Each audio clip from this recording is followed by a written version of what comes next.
Good morning, everyone. So we start with the very exciting talk, the first talk of Friday, new directions in statistical mechanics of turbulence, and given by Professor Nigel Goldenfeld. Professor Goldenfeld, please, you can start your talk. Okay, great. And just to make sure, this is an hour session, so I will set my timer for about 50 minutes and then for 10 minutes for questions and discussion. Indeed. Great, perfect.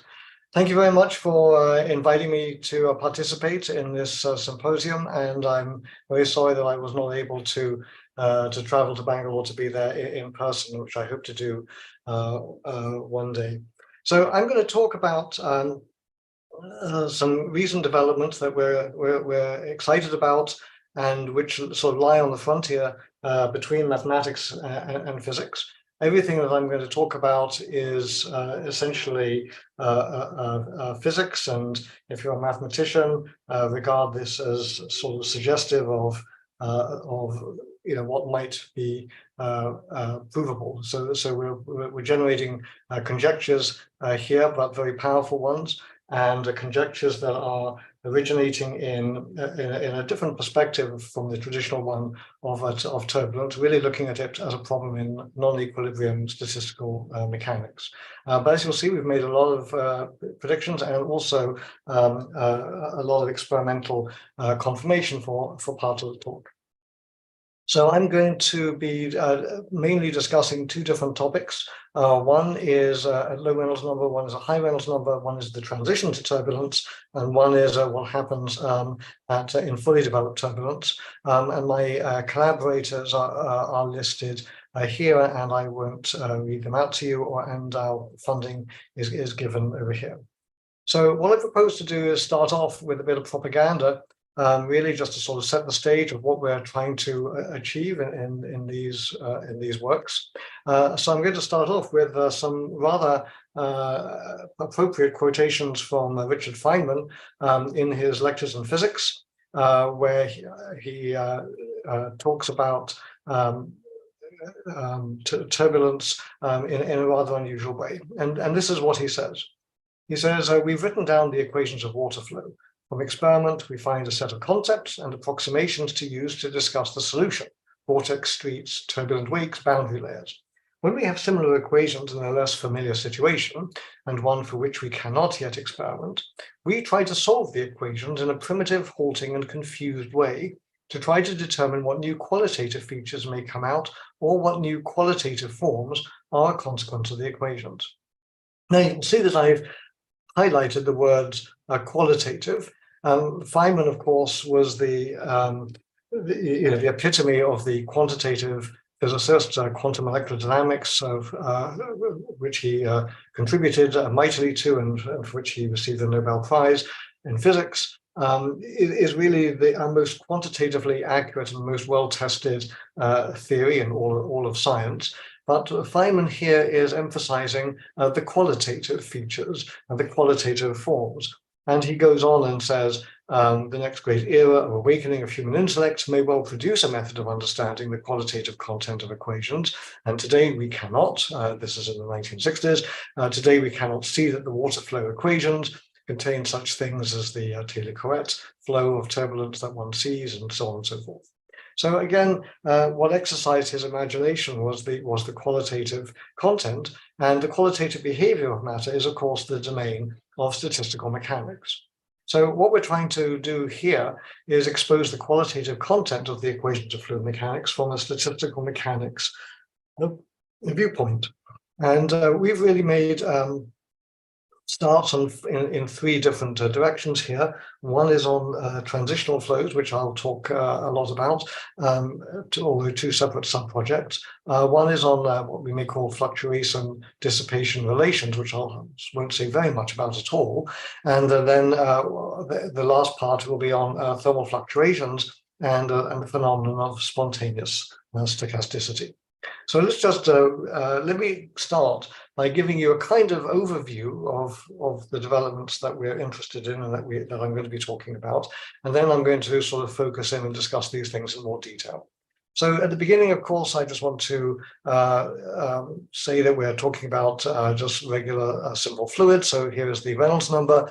These are numbers for pipe flow. We all know what laminar turbulent transition, and fully developed turbulence is, so I don't need to go through those with you. Of course, when we're talking about fully developed turbulence, what we're interested in as theoretical physicists is the development of the energy cascade and the dissipative anomaly, which I think are the two critical features of turbulence. Now, in all of these examples that I'm showing you here, and which I'll be talking about with the context of pipe flow mostly, it's important to note that the boundary conditions are not periodic. Many people like to think about flows with periodic boundary conditions, 3D homogeneous isotropic turbulence, but I feel that that we really need to consider walls, and that turbulence is generated by instabilities, which are often generated by the boundaries. So it's important to have open systems and not periodic. Symmetry is the enemy of instability, and turbulence is generated by instabilities, and so that's why why I'm showing you these pictures in this way. Now, in this talk, when I'm talking about the transition to turbulence, I'm going to be talking mostly about subcritical transitions to turbulence. So I just want to make sure that that's clear right at the outset. And of course, one of the things that makes turbulence difficult is the interactions with the mean flow and the fact that turbulence itself can generate emergent mean flows. Now, in much of the talk, I'm going to be showing you data that comes from a collaboration with Björn Hoff. And so typically what we might be looking at is a pipe very carefully engineered with pressure sensors, the ability to impose perturbations that can create turbulence in an otherwise laminar metastable flow, and we will be tracking, in fact, these paths during the talk. Now, what I'm going to be telling you is that at the critical point, as many of you probably are aware, we now know that certainly in now maybe 3 different flows, we know that the laminar turbulent transition is in fact a critical point, and it's a non-equilibrium critical point in the universality class of directed percolation. So I'm going to be explaining to you how we know this in detail, and some of the experimental work that has been done. And I'm just going to show you here 2 graphics. This is work from Björn Hoff's group in 2016, showing you the laminar turbulence transition in Taylor Couette, a quasi one-dimensional Taylor Couette with outer cylinder rotating. The blue is the turbulence, yellow is the laminar, and what you're seeing here as you go through the critical Reynolds number, this is space, this is time going down. What you're seeing here is that the pattern that is traced out is in fact a sort of random percolation type of cluster, and in fact it is precisely directed percolation, as we know from measuring all of the properties of this flow. Over here, these are data that have not been published yet. These are in review, showing you the universal scaling functions of directed percolation as measured and inferred from work that we have done on pipes in the last couple of years. So I'll be talking about that in the talk. At large Reynolds numbers, infinite Reynolds numbers formally, there is another critical fixed point, a different one from the directed percolation one. And this one controls the drag and relates it to spectral properties of the flow. And I'm not going to be able to say very much about this subject due to time. So let me just say something about that right now, but this is all I'll be able to have time to say in the talk. So the experimental question that's being addressed by this claim that there is a critical fixed point here is the famous data from Nikaradze in 1933. And as many of you will know, Nikaradze looked at pipes, but his pipes were rough pipes, and he was able to vary the ratio of the roughness of the pipes to the radius of the pipe. And what he measured was the friction factor. And that's shown over here, the friction factor in logarithm of the friction factor versus logarithm of the Reynolds number for a variety of turbulent rough pipes. Now, what happens when the pipes are smooth, of course, the friction factor is lower. So these data curves down here are for the smoothest pipes. These ones up here are for the roughest pipes. And what you can see happening is that there is a rather complicated, very non-monotonic curve showing you the friction factor as a function of Reynolds number. And what you, without going into too much detail, this is the laminar regime here. The friction is scaled by the Reynolds number squared, and so it goes down as 1 over Reynolds number in these units. This is the Blasius regime where the friction factor scales roughly as Reynolds to the -1/4, and then this is the regime where the friction factor becomes independent of Reynolds number. This is a full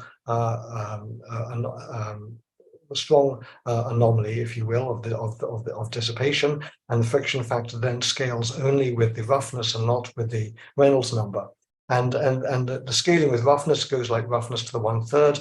The scaling here with Reynolds number goes as Reynolds to the -1/4. And from the idea that this is a critical point, one can derive a formula that if it's true, would collapse the data and enable one to measure the intermittency corrections. And here you can see these data plotted. This is a graph taken from Farman and Portalami's paper in 2008.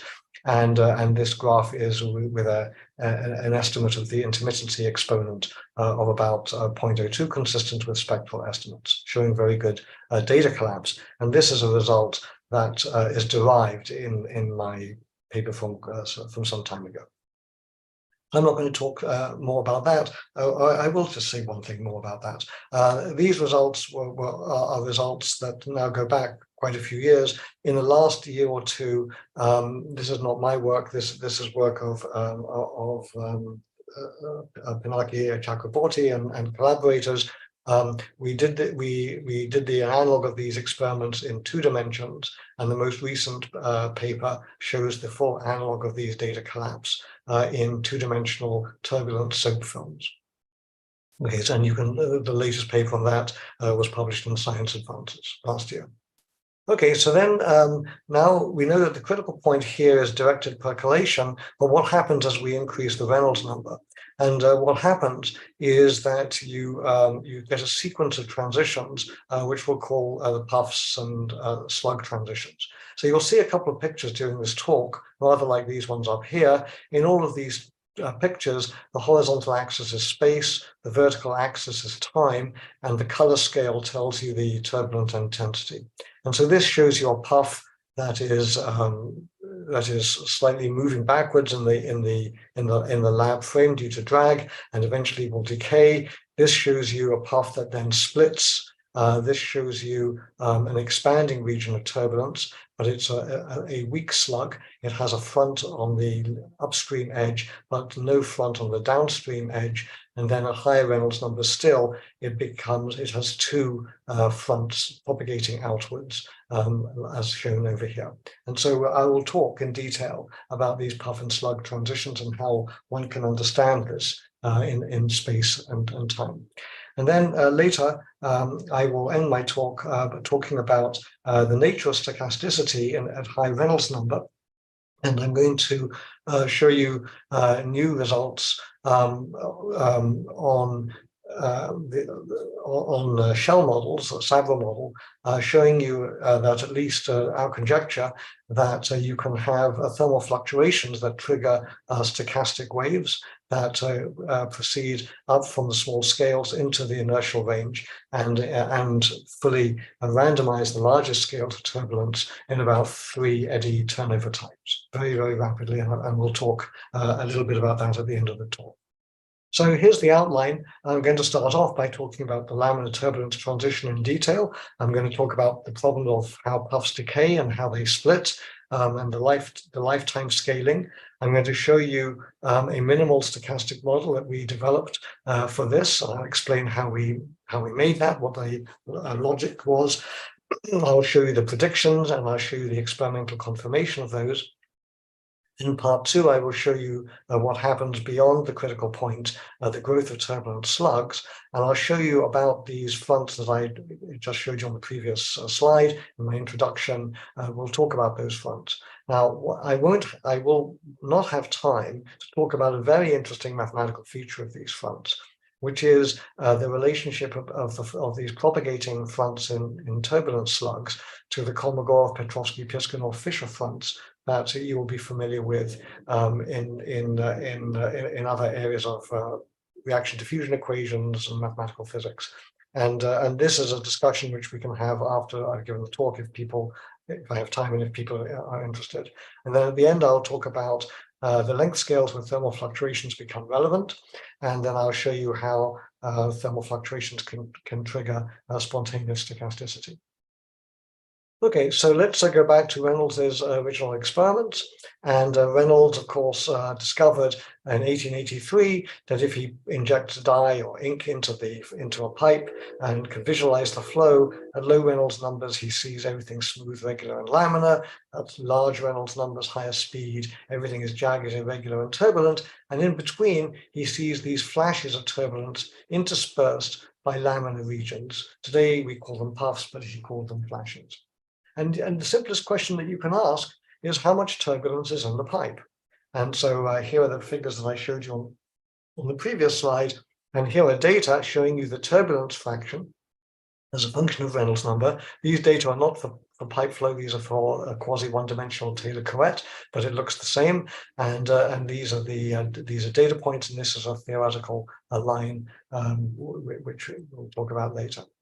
Now, as you will have seen, when I show you a graph of the turbulent fraction as a function of Reynolds number, that of course is reminiscent of the way an order parameter behaves at a second order phase transition. We all know, of course, that the energy spectrum in the inertial range is a power law roughly approximated by e to the minus 5/3, and these strong power law correlated fluctuations are also reminiscent of a second order phase transition. So this suggests that there are connections between phase transition physics and turbulence, and it's a good idea to perhaps pause here and ask ourselves the question: why is turbulence still a hard problem, and what is the reason for that from a statistical mechanics perspective? Well, to answer that question, I propose to ask the question: why are phase transitions hard? And the reason that phase transitions are hard is as follows. You have strong interactions and fluctuations in phase transitions. The fluctuations of the order parameter are very non-Gaussian. They are strongly intermittent. That makes the problem hard, but it's not why it's so hard. The reason it's so hard is because there's no usable small parameter. Well, you might say, well, wait a minute, obviously there's a small parameter. I'm looking at a phase transition at temperature Tc, the variable little t, which is capital T minus Tc over Tc, this variable, this relative temperature, is obviously going to zero as I go closer to the transition. So why isn't there a small parameter? Well, what you can do is you can take the Landau free energy of the system, rescale it so that all of these coefficients here become unity. The only coupling constant you have left is the coupling constant in front of the interactions of the fluctuations, this quartic term here, and this turns out to scale like t to the power d minus 4/2. And so what that says is that in less than 4 dimensions, this effective coupling constant actually goes to infinity and not to zero as you go towards Tc. And so that's the reason why we have no usable small parameter. Now, when we look at turbulence, we have a similar situation. Of course, we have strong interactions and fluctuations in the velocity derivatives. We have very non-Gaussian fluctuations and intermittency. So that's all well and good. And again, we have no usable small parameter, because as the viscosity goes to zero here, the coefficient in front of the only nonlinearity in the problem stays unity. And so again, you have no usable small parameter. Now, the transition to turbulence today is studied in an experiment rather like this. This is taken from the Hoff group Fizrev letter in 2008. So you set up a flow which is a laminar stable flow, and then you inject a little bit of a disturbance here, and that creates a turbulent puff, and that turbulent puff propagates down the tube. Now, if that puff survives until it gets to the end of the tube, it'll slow down the fluid, and so the fluid will emerge following the red trajectory. But if the puff decays before it gets there, then the fluid will exit following the yellow trajectory.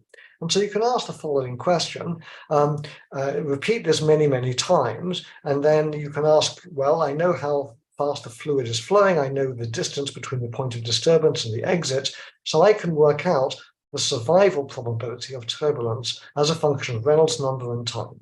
And that's the question that was asked in this work, and here is the result.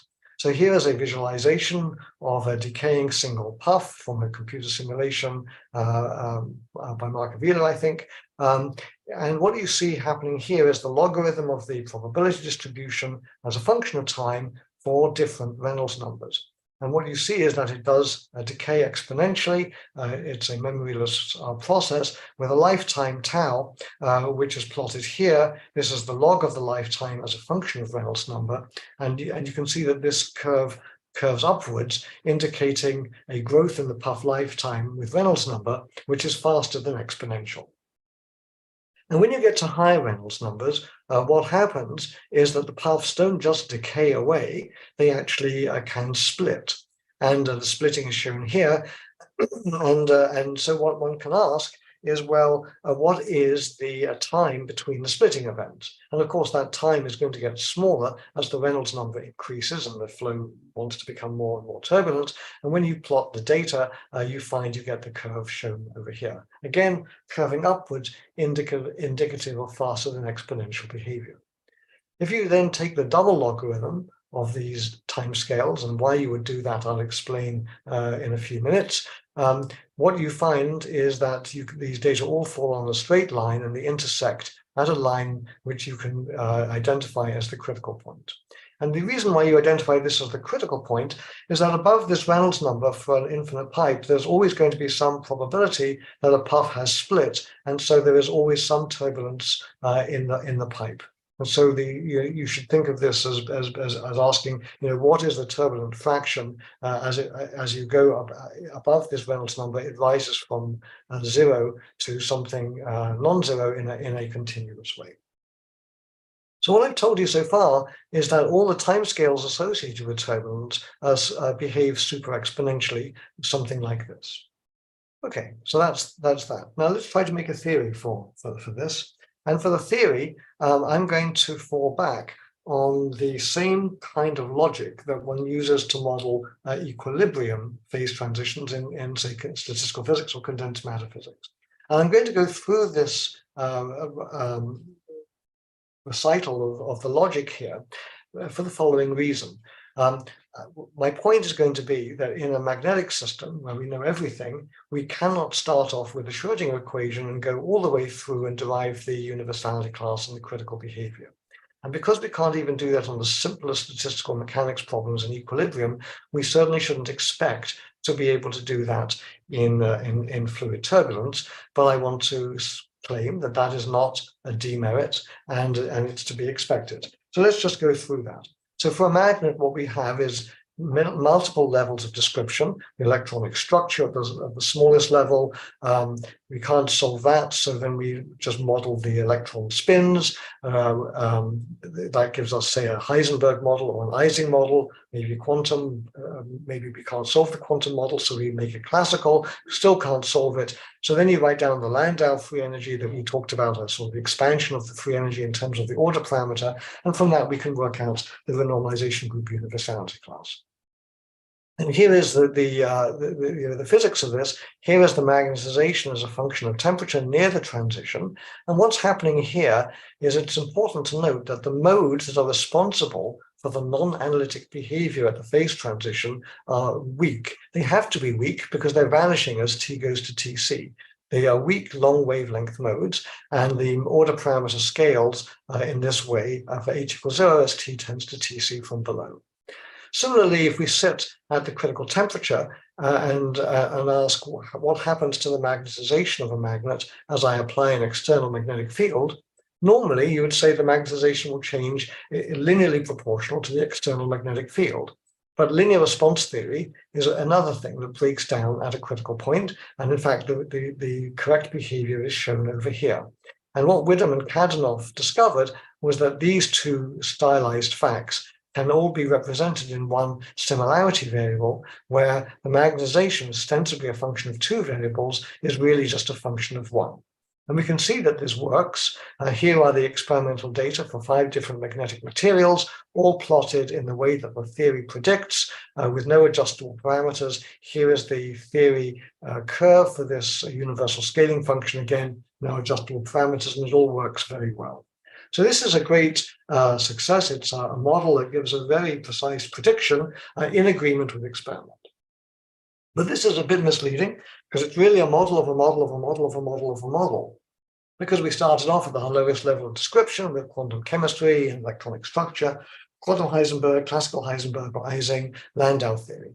And each of these steps, as we went from here to here to here to here, each of these were non-systematic approximations which could not be justified in any rigorous way or any systematic way. And it's important to understand that. And only through our renormalization group understanding of relevant and irrelevant variables can we actually understand how it is justified to make these non-systematic approximations to derive a sequence of minimal models which enable us to compute the critical behavior. So the question that I'm going to ask is not, can we solve turbulence starting from Navier-Stokes equations near the transition, but what is the analog of Landau theory for this transition, and what is the renormalization group here of the Sounds class? So in order to understand this, we're going to use the Navier-Stokes equations, but we're going to just use them numerically to look for long wavelength collective modes that contribute to the singularities, weak or long wavelength collective modes. And to cut a long story short, what we discovered are that there's 2 important modes near the transition. There's a small-scale turbulence shown schematically here in green, and then there is an emergent mean flow, an azimuthal flow shown over here, which in this flow domain is just a single puff, and so this structure is independent in the z direction, so we'll call it a zonal flow, if you will. This has radial and time dependent structure, but otherwise independent from that. And if we look at the energy, what we see is that the energy in the turbulence and the energy in the zonal flow oscillate about 90 degrees out of phase, as shown over here.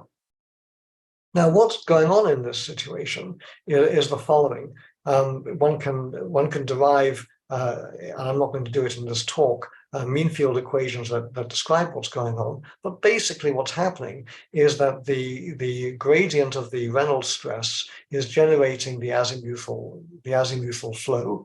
But once that azimuthal flow has been created, it shears and isotropizes the turbulence, and so reduces this Reynolds stress term here.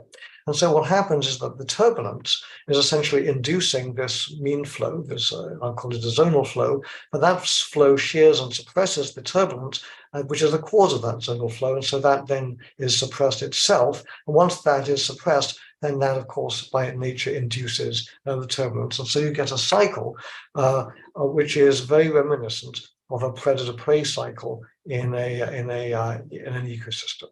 And here, when one talks about prey and predator in this way, what one really means is, let's suppose the prey is a sheep. So you have sheep which have, they're present in some ecosystem. So then the wolves or the predators can come and feast off the sheep. That, of course, then suppresses the sheep population. Now the wolves are going to starve, so their population goes down. And once their population has gone down, then the prey population goes back up. And so we have this very close analogy, this activator-inhibitor dynamics between these critical modes near the transition. And we describe stochastic predator-prey dynamics in the following way as statistical mechanicians. And our goal now is to try to create a kind of Landau theory, effective theory for this laminar turbulence transition.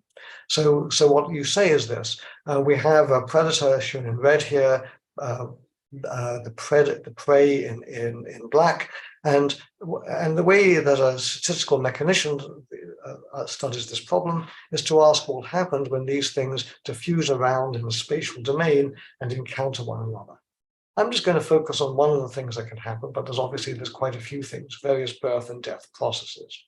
So here is one where a predator A meets a prey B with some probability P it eats the prey, so B disappears, and then with the energy so obtained, the predator is able to give birth, and now you ended up with two predators. So A plus B goes to 2A, that is one of the reactions. There's other ones here, there's death, there's birth of the prey, there's competition between the prey, and so on and so forth. And if you did a stochastic simulation of these equations using Gillespie algorithm, you find these noisy periodic cycles just the same as you would in experimental data. If you try to make a mean field model of this, you do not succeed in obtaining the population cycles, and so you have to go to next order in order to see the true origin of these population cycles. Now, to make a Landau theory for this, what you have to do is ask to write down all the possible processes that can occur, and then understand and which are not disallowed by symmetry. And our tool for this are the wild diagrams that were first written down by Bill Wild, my former colleague at the University of Illinois, back in the early 1960s, and other people like Krishnan and Edwards and so on. So here we have basically two modes. We have zonal flow and turbulence. And because we have quadratic nonlinearity in the Navier-Stokes equations, all the vertices are three vertices. And we can write down all the possible diagrams that one can write. And I'm just going to show you one of them, which is this one here. So this one here says a turbulence wave meets a zonal flow wave. There's something happens, and then out come two zonal flow waves and no turbulence. So the predator here is this zonal flow that suppresses the turbulence, and the turbulence is acting as the prey. And if I take this Feynman diagram and write it down from in a sort of wave particle picture, write down the particle picture, it of course is just this reaction that we talked about a few minutes ago. Predator plus prey goes to two predators. Okay, so we have this dictionary between these possible diagrams, and so now we can ask the following question: what happens if we take a stochastic, spatially extended predator-prey model? We can study it analytically, and I'm not going to do that in this talk. But we then ask what is its phase diagram and what is the behavior. And I'm going to show you that it completely mimics everything that you see in the experiments on pipe flow turbulence. So here is the phase diagram that I've shown you before for pipe flow. And here on the bottom here is the stochastic predator-prey model and its phase diagram. Now, the analog of Reynolds number for this, if you like, predator-prey model is the prey birth rate. And why is that? Well, if you think about it, let's suppose that the prey give birth once every 200 years. So you get a bunch of wolves come along, they eat up all the sheep all die, the wolves then die, and the whole ecosystem goes extinct.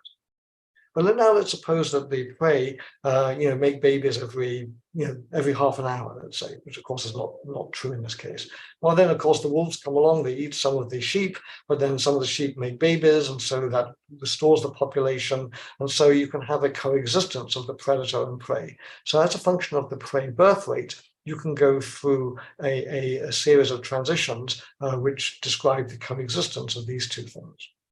And again, remember, what we're looking at here is a spatially extended system. So what we do here is we simulate a spatially extended population, and we can see that at low prey birth rate, you have a sort of puff of predator and prey that eventually decays and dies away. But at higher prey birth rate, this undergoes a pattern-forming instability and splits and forms these sort of traveling waves, just like the splitting puffs shown up here in pipe flow turbulence. And here is a world line picture of these things. So here's time on the vertical axis, space on the horizontal. The color scale is turbulent intensity. These are data from pipe flow. This is from Avila et al. About 10 years or so ago, showing the puff splitting. So here's a puff going backwards in the lab frame, then undergoing a splitting event and successive ones over here. Similarly here, this is the predator-prey ecosystem, a puff of predator and prey. The color scale now represents the prey intensity, which corresponds to the turbulence, and then you get these splittings like this. And the question that we're going to be trying to understand then is what is the statistics of the extinction time in the stochastic predator-prey system, and what is the time between population splitting events? Well, we can measure those things in simulation, so we go ahead and do that. And what you see indeed is recapitulating precisely the behavior that was observed in the turbulent. So what we've learned from this is that the death of turbulence as you go down in Reynolds number is the same thing as the extinction transition in ecology as you go down in prey birth rate in this stochastic predator-prey model, which is our minimal model of the laminar turbulence transition. Now, the thing that we're really interested in is the universality class. And what I've shown you so far is that near the transition, as always happens in phase transitions, the system reduces to the most important relevant variables. In this case, this two-fluid model, which behaves like a predator-prey system. And what turns out to be the case is that the universality class of this transition is directed percolation. So what I want to do now is just spend a couple of minutes just telling you what directed percolation is and showing you in a graphical way without using any path integration or anything like this, how you get this result. So directed percolation is what you might have just done for your morning coffee. You take water, dribble it through some granular material with probability P. The water can pass through between the grains as shown schematically over here. And depending on the probability, it'll be easy to go through or hard to go through. Now, if you look at this sort of general picture of directed percolation here going down because gravity is going down, you can convince yourself that every possible trajectory here can be represented as a combination of these four basic processes. This says if you add time t with this configuration, this is the configuration of time t plus 1, and so on and so forth. So when you simulate this stochastic process, the small percolation probabilities, the water can't get through, it goes a little bit way through and then stops, doesn't percolate to the other side. For very high probability of percolation, it easily gets through to the other side, and at very long times, you have a high number of occupied sites. These occupied sites represent turbulence, and so this tells you that you have a high degree of turbulence, turbulent fraction in your system. Here you have a no turbulent fraction in the system at long times, and then the perfect cup of coffee is when it just dribbles through to the other side, taking as long as possible to do so. And at long times, you just get the smallest number of occupied sites. And you can show that the number of occupied sites, the turbulent fraction, scales with a power law with some critical exponents. And there's various other critical exponents that are well understood, and we know them to like 6 decimal places. So the process I've just shown you is, on the left here is directed percolation decaying in 3+1 dimensions, 3 space and 1 time dimension. This is what's happening in a turbulent puff. If I take a slice through this, I see an initially occupied set of sites that then decay following the process shown over here. And you can see that the time it takes for the turbulent puff to decay is the length of this longest strand over here. And so because the time is equivalent to the longest strand, then the statistics of the lifetime of turbulence is dictated by the statistics of the maximum of these random percolating paths. And that means it's governed by extreme value statistics. So for extreme value statistics, we're looking at the probability distribution for the maximum of a bunch of random variables, and the cumulative distribution function for that, at least for the one that's relevant here, is the Fisher-Tibbett-Gumbel distribution, which has this double exponential form. And roughly speaking, this is where the super exponential behavior that I've shown you before comes from. Now, near the transition, we have the following set of reactions, the ones that I've shown you before. I and J here are labels telling you about the lattice sites. So this tells you about particles hopping on the lattice. I'm going to just very heuristically show you how you get directed percolation from this. So near the transition to prey extinction, the prey population is very small. The predator population is even smaller, so we'll just set A equal to 0 and throw that out. Once we throw out those interactions, we now have the following interactions left. E represents the empty sites, or if you will, the food, the energy that is in the laminar flow. And if I take these processes here and write them diagrammatically, you can see that each of these processes corresponds to the 4 basic processes that I showed you before for directed percolation. And so what we've learned from this is that near the extinction transition, the stochastic predator-prey behavior reduces to directed percolation. Okay, so is this prediction true? So these are data from the Hoff group, and now last year they succeeded in doing this not just in 1+1 dimension, but in 2+1 dimension in 2D Taylor-Coët. Let me just talk about the 1+1 dimension one. So here is a Taylor-Coët outer cylinder rotating. You look, it's very asymmetrical. So, so almost quasi one-dimensional. As you look through a slit here and look at the flow going past, these black bands represent regions of turbulence. As they go past first rotation, second rotation, third rotation, you can see that they look almost the same, but if you take these pictures and stack them up one underneath each other, they form these patterns like this, which will look like the directed percolation patterns. And when you analyze these data in great detail, you find that you can extract the critical exponents of all the scale invariant properties of the directed percolation transition. These predator-prey modes that I talked about, they're very hard to see in a pipe flow experiment, virtually impossible, I would think, but they have been seen in magnetohydrodynamics near the LH transition, and they were predicted a long time ago by Pat Diamond and colleagues, and observed about 10 years or so ago in a tokamak in Spain by Estrada et al. Okay, so now I want to talk about what happens when the puffs interact. Now, so far, the work I told you about, at least my own work, was based on looking at just a very small 20 pipe diameter section, just to try to understand the internal behavior of a puff. But we know that these puffs interact, and so here are data from these experiments that I've told you about at the beginning. These are the puffs world lines, and you can see if you look at these things here, that the puffs are pushing each other apart, and you can actually see their interactions in space and in time. And then the other thing that you can see here is that as the puffs interact, you form these sort of traffic jams as they process in time, and how these traffic jams evolve depends on the Reynolds number. So the question is, do the puff interactions affect the transition, and if so, how? And we've studied this in 2 different ways. The first way we've studied this is to actually measure the puff interactions accurately in experiment.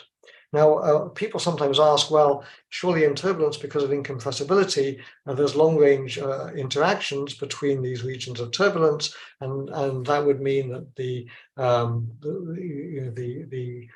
some of the reasoning that one might use to infer directed percolation wouldn't be valid. But that's not correct, because the incompressibility only applies to the total velocity field, but when you look at the puffs themselves, which are not, of course, the full velocity field, they're not incompressible, and we can actually measure that their interactions are short-ranged.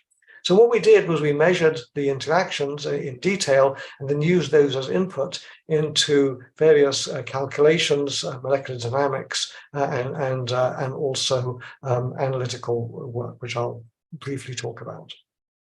So what we did was a multi-scale study. We created puffs, we measured how they interact, and they interact by pushing each other, by suppressing each other's lifetime, by inhibiting each other's motion, diffusing. We then made macroscopic models of these, where now these points represent individual puffs interacting, and then we used statistical mechanics to understand the behavior of this model. And why do you have to do this? Why can't you just do measurements? You know, we've got great experimental colleagues. Why can't they just measure this? Well, the problem is this: when you're near a critical point, you need very large system sizes and very long times for equilibration. And in our work, we can estimate that to get a single measurement of turbulent fraction near the critical point would require a pipe of length 4,000 meters and a time of 100 years. So obviously it's impossible to do that.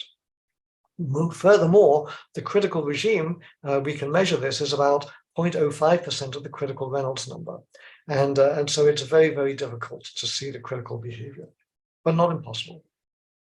So what we did was we measured these puff interactions. We saw the crystallization, which tells you how the puffs push each other downstream. I'm not going to go through this in detail. We measured the interactions. We measured the splitting times. We measured the diffusion coefficients.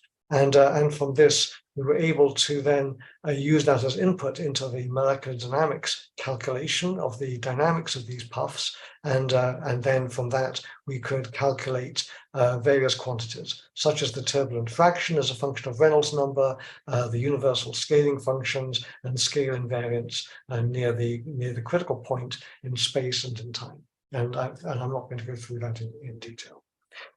So on the theoretical side, one can make a simple model of how these puffs move in the pipe. Basically, there's a whole bunch of processes. They're advecting downstream, but they're undergoing a variety of different processes on top of that. So puffs can decay, puffs can split, puffs can suppress each other's lifetime, and puffs can push each other around, as I showed you before. So when you take all these processes into account, one can work out the stochastic hydrodynamics that describes the density of puffs, and it follows the equation shown over here. These terms here that I've outlined in red are terms that you do not have in directed percolation. There's a stochastic differential equation that describes directed percolation. These are additional terms.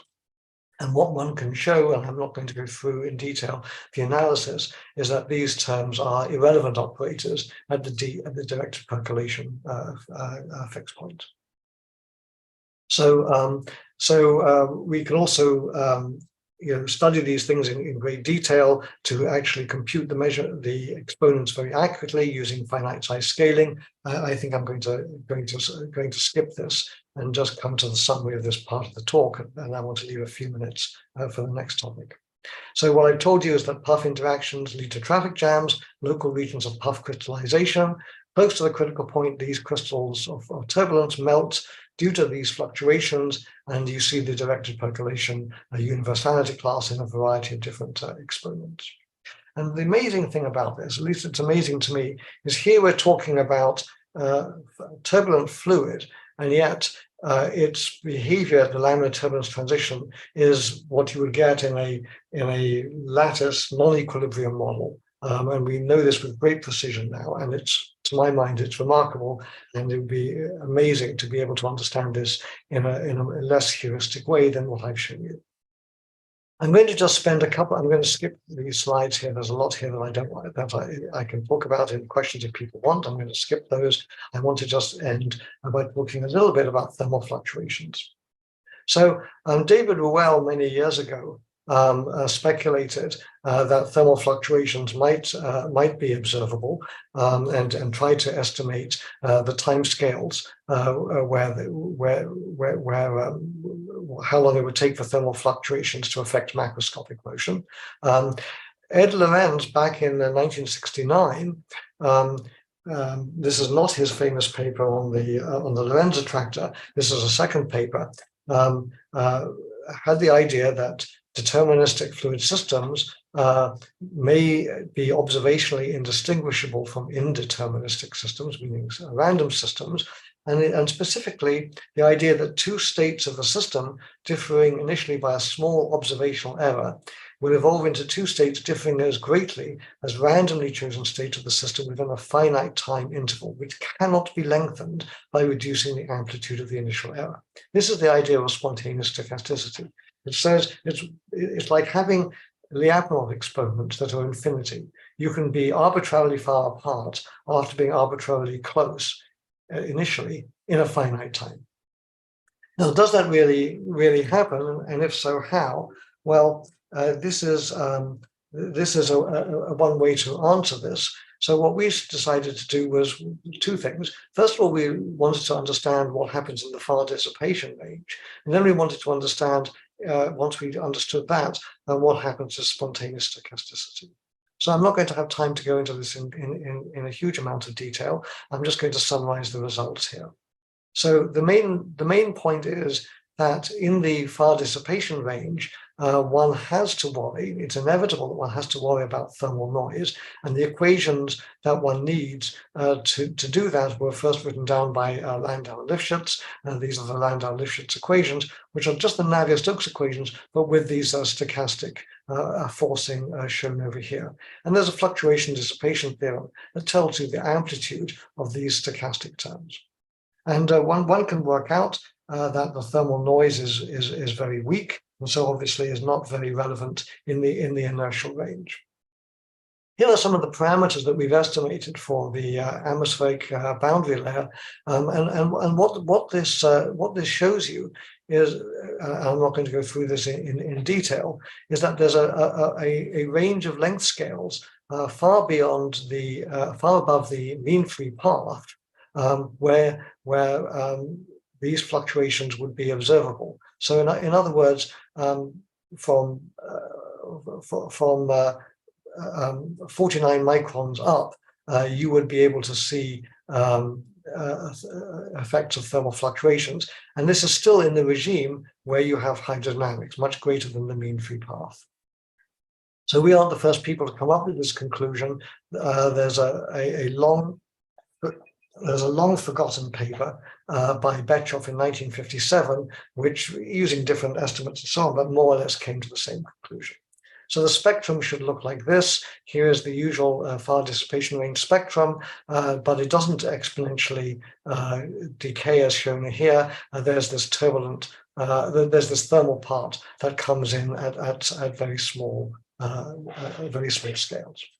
Okay. What is the effect of thermal noise? I'm nearly finished. What is the effect of thermal noise? Well, what it does is it washes out the dissipation range intermittency, and one can see that here. Here are data that I'm showing you from, not from Navier-Stokes, but from a sampler model, a noisy sampler model, and I'm not going to go into the details of that. Most people here will know about the sampler model. And so we can wash out the dissipation range intermittency. Now, the spontaneous stochasticity is I explained that from the quote from Lorentz. I'm not going to go through this in detail, but what I want to do is show you here the error that he was talking about in his quote, how it grows as a function of time, and what that means for the energy spectrum. And so what actually happens is that you have a wave that propagates from large K to smaller K, and creating the Kolmogorov spectrum at long times through this propagation. And the details of this actually uncannily mimic the sketches that Lorentz made in his 1969 paper. We can calculate how long it takes to randomize the flow, and the answer to that is it takes about 3.4 eddy turnover times for the largest shell, the largest length scale shell to be randomized by the spontaneous stochasticity that is amplifying the effects of thermal noise.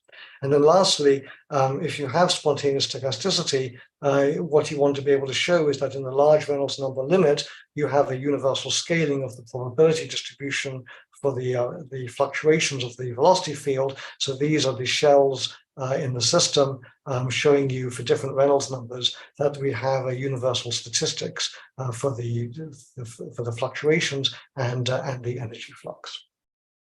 So what I've shown you then is very, very, very quickly is that thermal noise modifies the energy spectrum at scales about 1/10 of the Kolmogorov scale, well above the mean free path, and smooths out the fluctuations in the far dissipation range.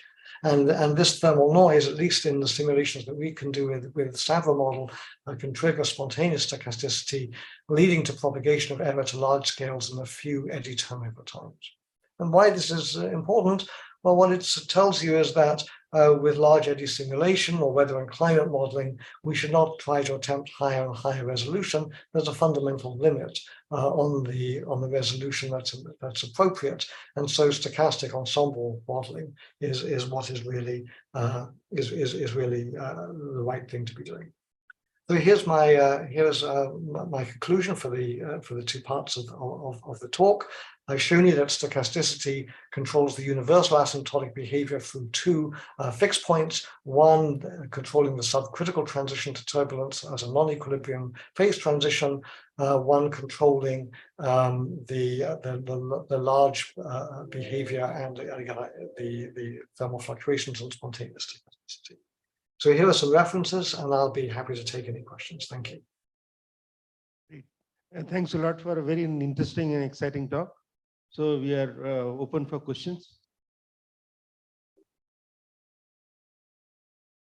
Okay, please keep it short, because you won't be able to hear. So Mike.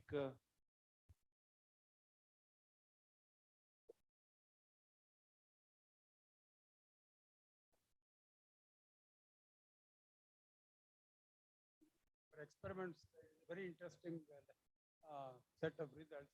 In your experiment, did you actually consider the effect of lateral dimension? The puff, initially the puff which was produced was completely covering the area of cross section of the pipe.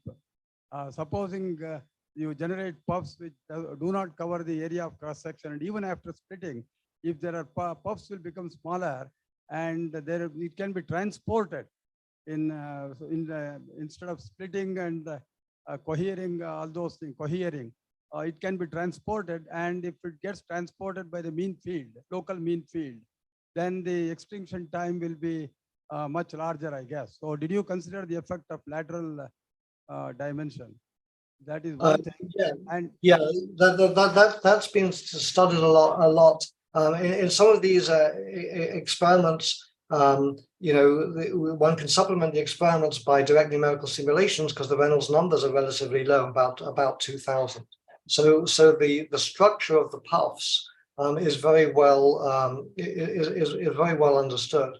So I don't think the situation that you described. Certainly, the puffs have a spatial, lateral span-wise profile, but there's nothing problematic about that. Now, when we made the point models of a puff, they were basically, looking on a scale large enough that the puff sort of shrinks down to a point. And but we know that because we can actually literally observe the puff interactions, we know exactly how they're behaving, and so we can parameterize that precisely. Does that answer your question?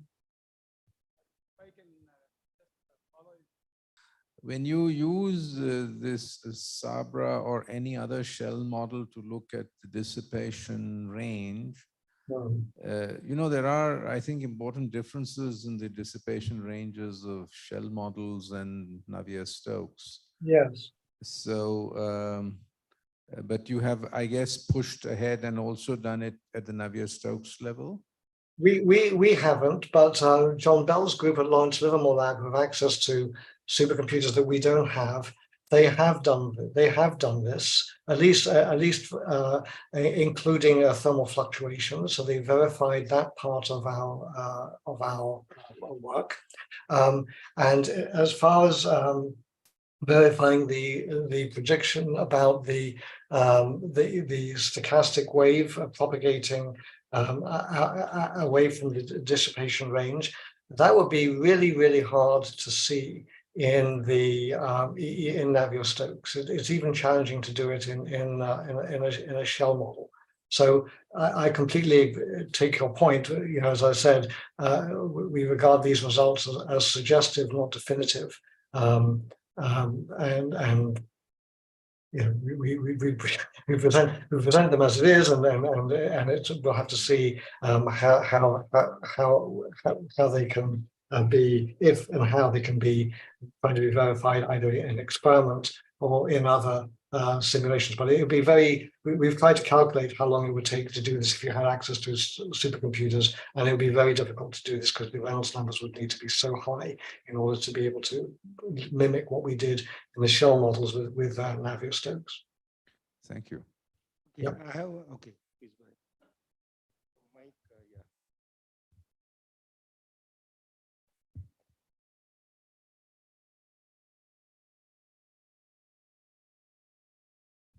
Hello.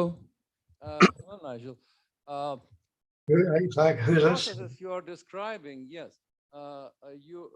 These are processes preceding the strong turbulence. It's kind of some critical values of Reynolds number which precede fully developed isotropic turbulence. What we would dream of turbulence is infinite volume, very large Reynolds number. So that may be actually simpler than very complicated dynamics, kinetics of which you are describing with these models. So does this approach you are developing give you any insight of what happens in that limit of really isotropic turbulence when those puffs are already all merged in one big volume of? No, it doesn't, because what we were trying to do was deliberately just try to derive the Landau theory in the vicinity of the transition, and I didn't have time to talk about this, but we can use that sort of Landau theory description, or if you will, to not just explain the universality class, but also how the puffs split, and then later high Reynolds numbers, how you develop slugs that expand, and so that's as far as we can go with this kind of minimal modeling, and we can capture everything that you see in the experiments. I didn't have time to show you that and show you the experiments that were done, but the stochastic model captures everything that you see in the experiments as well. These experiments by Björn Hoff group, again, about 5 years or so ago. So that by construction is only restricted to the relatively small Reynolds number range, from say around about 2000 to about 4,500, something like this. And this approach, this minimal model approach, is definitely not applicable at high Reynolds numbers. Okay, maybe I have one question following Rahul's question. So in real experiments in atmosphere or elsewhere, we see the k squared in the high wave number range in experiments. Stochastic. Are you saying that you do see that, or are you asking you with the place where we see k squared in experiments? No, I don't think that there has been an experiment yet done to be able to see that. We actually would like people to devise experiments whereby one might be able to probe the far dissipation range, but as some of you will know, that's very challenging experimentally to be able to do that. So although I must say, just in the last few weeks, there's been an attempt to develop a new way to study the far dissipation range of turbulence. So we haven't had time to digest that and see if that could be used to test our predictions. Very nice. Thank you very much. So yeah. I guess so maybe okay. Yeah. No. I think we can stop now. We are over time. Okay. So thanks a lot for very exciting talk. So okay. we break now. Thank you.